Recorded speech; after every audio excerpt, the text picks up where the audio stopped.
isakramente yakhe ukusuka kuye ukuya ngobhoso emnyango. Ngelihle ke igama lenkosi yethu. Amen. Lilizwi eli endilibolekwayo elesihlanu. Eli lizwi ke lesihlanu liphaya kwincwadi kaYohane isahluko sesishumi elinethoba umqolo ngowamashumi mabini anesibhozo 28.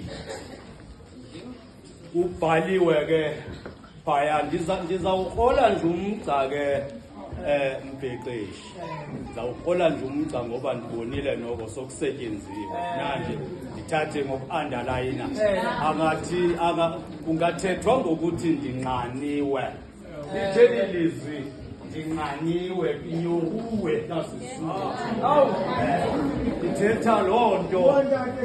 Uyabona ke unganqanwa usemva kokusebenza nzima. Ungawuma unqanwe ufuna amanzi usemva kokusebenza nzima. uYesu omhle kaThixo ke ubonakala esebenze nzima, wahamba umgama ehamba nabantu, kodwa ngelo xesha abantu abahamba naye abahambi naye yena.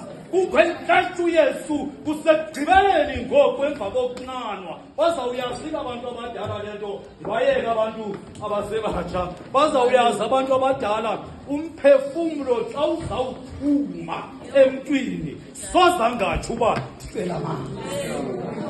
Ngexesha kanye uYesu beyazi le nto into kokuba uzawufa, futhi ubekwazi ukufa kwakuba uzawufa njani. Ubekwazi nokunqanwa kwakhe uYesu. Mhlawumbe singayiqwalasela thina sithi uYesu bethetha ngokunqanelwa amanzi. uYesu omhle kaThixo akanqaneli manzi. Into nayo ngeli xesha ezithethe ezi ndaba esithi ndinqaniwe kinyokuwe. uYesu zithethe ezi ndaba kube sazi kakuba abona abantu abanqaniwe ngoba abona abantu abanqaniweyo sithi.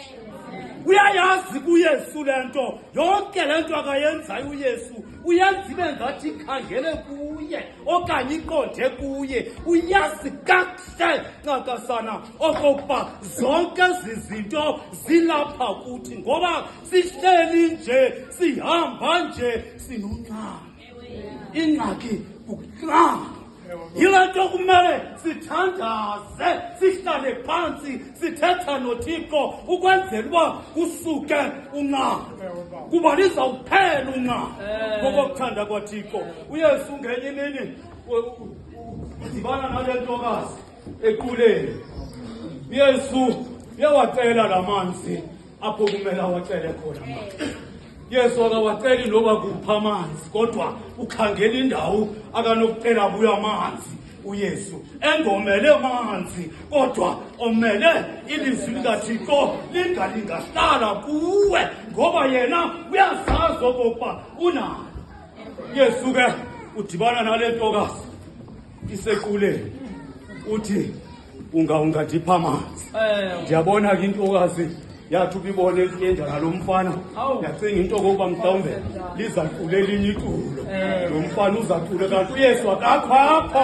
uYesu omhle kaThixo into nayo urhalela enqwenela ukumpha amanzi. Ithi yakumvimba amanzi imbalula imcalula ngenxa yoba siyawuhlala sihlalulana, kodwa simcela uThixo uba engathi namhlanje izinto zingantsha, sithi xa siphume singenalo ucalulo. Ithi le ntokazi awunabo ubudlelwane mna nawe. Uthi uYesu ukuba bowusazi mna amanzi ebendinokukunika wona. uYesu bengazumpha amanzi, kodwa ubezampha amazwi kaThixo kuhlale ngaphakathi kwakhe ubuThixo ngoku nangonaphakade. Amen.